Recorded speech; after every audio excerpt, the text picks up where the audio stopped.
You were against same-sex marriage. Now you're for it. You defended President Obama's immigration policies. Now you say they're too harsh.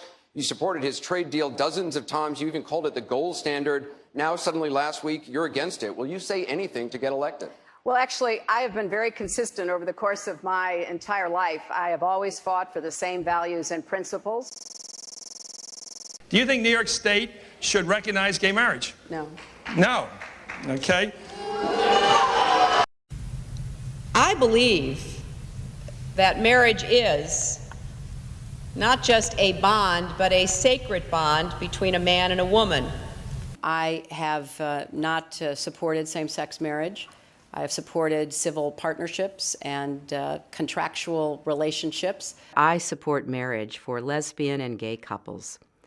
I support it personally and as a matter of policy and law. So you're saying your opinion on gay marriage changed, or you changed your mind? I have to say, I think you are being very persistent, but you are playing with my words and playing with what is such an important issue. I'm just trying to clarify so I can understand. No, I don't think you are trying to clarify. I think you're trying to say that, I used to be opposed and now I'm in favor and I did it for political reasons, and that's just flat wrong. So let me just state what I feel like you are implying and repudiate it. I have a strong record. I have a great commitment to this issue, and I am proud of what I've done and the progress we're making. Yeah, I'm sorry, I just want to clarify what I was saying. No, I was saying that you maybe really believed this all along, but, believed in gay marriage all along, but felt for political reasons America wasn't ready yet and you couldn't say it. That's what I was thinking. No, that is not true. It really is great how long you've supported gay marriage. Yes. I could have supported it sooner. Well, you did it pretty soon. Yeah. Could have been sooner. Fair point. Just in July, New Hampshire, you told the crowd you, quote, take a backseat to no one when it comes to progressive values. I take a backseat to no one when you look at my record and standing up and fighting for progressive values. Last month in Ohio, you said you plead guilty to, quote, being kind of moderate and center. Do you change your political identity based on who you're talking to? No, I think that, like most people that I know, I have a range of views, but they are rooted in my values and my experience. I get accused of being kind of moderate and center. I plead guilty. Just for the record, are you a progressive or are you a moderate? I'm a progressive. Going through the emails, there were over 60,000 in total sent and received. About half were work-related and went to the State Department, and about half were personal, that were not in any way related to my work. When you speak to the public, you say, I turned over everything. That's, for the most part, a direct quote. When you talk to the public, you say, I turned over everything. 90 to 95% of my work-related emails were in the state system. If they wanted to see them, they would certainly have been able to do so. You know what? That is maybe the 10th time you have cited that figure today. It is. And I have not heard anyone other than you ever cite that figure. Who told you that 90 to 95% of your emails were in the State Department system? Who told you that? We learned that from the State Department in their analysis of the emails that were already on the system. The Inspector General report found that less than 1% of State Department emails, record emails, were captured. So they give a number of less than 1%, and you give a number of 90%. I have absolute confidence that everything that could be in any way connected to work is now in the possession of the State Department. This pile represents the emails that you sent or received about Libya in 2011, from February through December of 2011. This pile represents the emails you sent or received from early 2012 until the day of the attack. There are 795 emails in this pile. We've counted them. There are 67 emails in this pile in 2012. And I'm troubled by what I see here. I can only conclude by your own records that there was a lack of interest in Libya in 2012. The server contains personal communications from my husband and me. Only time I got on the internet, I did 2 emails, and I ordered Christmas presents from a reservation. Otherwise, I found people said embarrassing things on emails. I didn't want to be one of them.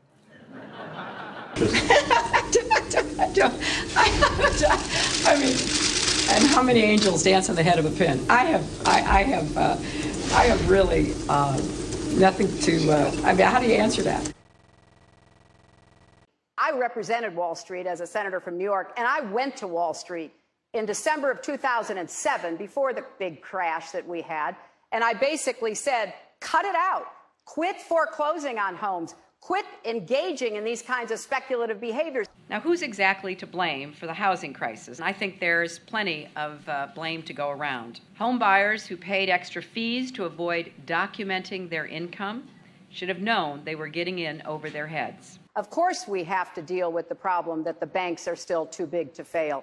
We can never let the American taxpayer and middle-class families ever have to bail out the kind of speculative behavior that we saw. But we also have to worry about some of the other players. AIG, a big insurance company, Lehman Brothers, an investment bank.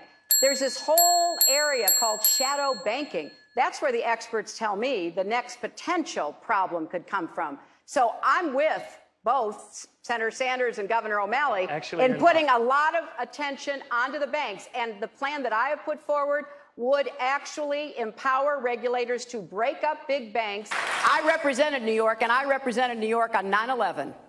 When we were attacked, where were we attacked? We were attacked in downtown Manhattan, where Wall Street is. I did spend a whole lot of time and effort helping them rebuild. That was good for New York, it was good for the economy, and it was a way to rebuke the terrorists who had attacked our country. 9/11 was bad. I agree with that.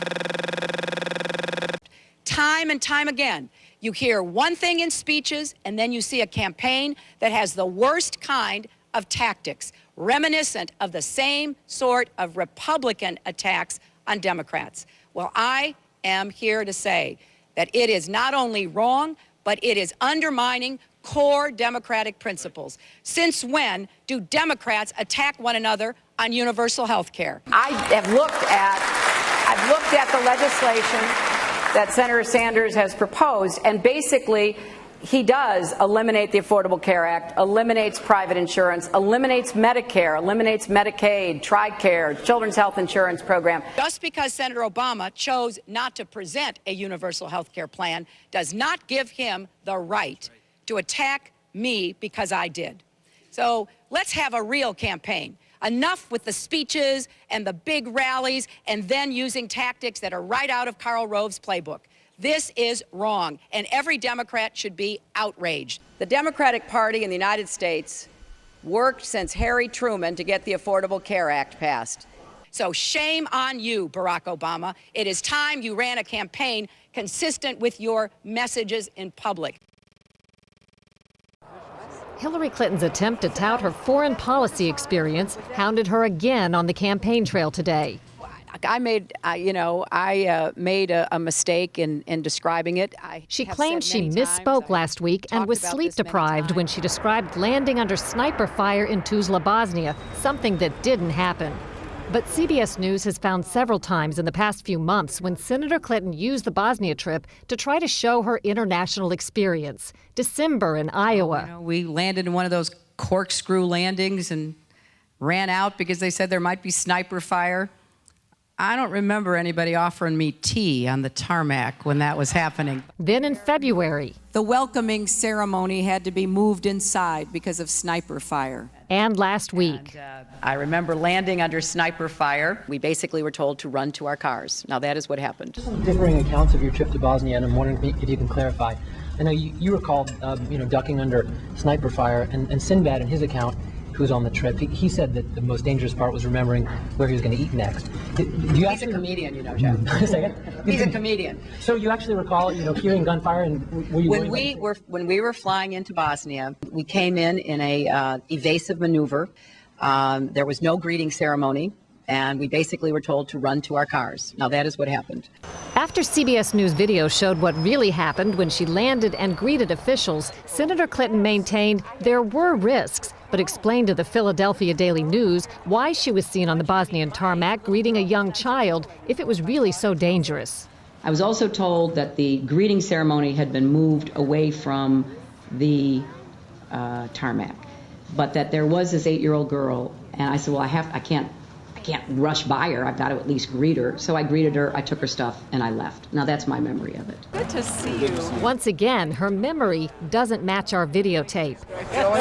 She and her daughter Chelsea lingered on the tarmac to greet U.S. military officials, took photos. There was the group of 7th graders on the tarmac, too. And then Senator Clinton walked to the armored vehicle where she did eventually duck and enter. It was one of the highlights of President Clinton's first term, passage of the North American Free Trade Agreement, also known as NAFTA. Critics blame NAFTA for the loss of manufacturing jobs in industrial states, including Ohio and Pennsylvania. Hillary Clinton helped get NAFTA approved. She held at least 5 meetings to strategize about how to win congressional approval. She helped the White House block opposition from labor and environmental groups, and she was the featured speaker at a crucial meeting. Participants in that event said, quote, her remarks were totally pro-NAFTA. There was no equivocation for her support for NAFTA at the time. You know, I have been a critic of NAFTA from the very beginning. My concerns about NAFTA expressed years ago have been well documented and verified. I didn't have a public position on it. I have spoken consistently against NAFTA. And if you look at what I have been saying, it has been consistent. I have been consistent. You can go back and look at from the very beginning. I was one of the voices in the administration warning about NAFTA. You said it was good on balance for New York and America in 2004, and now you're in Ohio, and your words are much different, Senator. The record is very clear. Well, you don't have all the record, because you can go back and look at what I've said consistently. Oh, I think that everybody is in favor of free and fair trade, and I think that NAFTA is proving its worth. I think on balance, NAFTA has been good for New York and America. Was NAFTA a mistake? NAFTA was a mistake to the extent that it did not deliver on what we had hoped it would. Your opponents are saying that that's really part of a larger pattern with you, that you often avoid taking firm positions on controversial issues.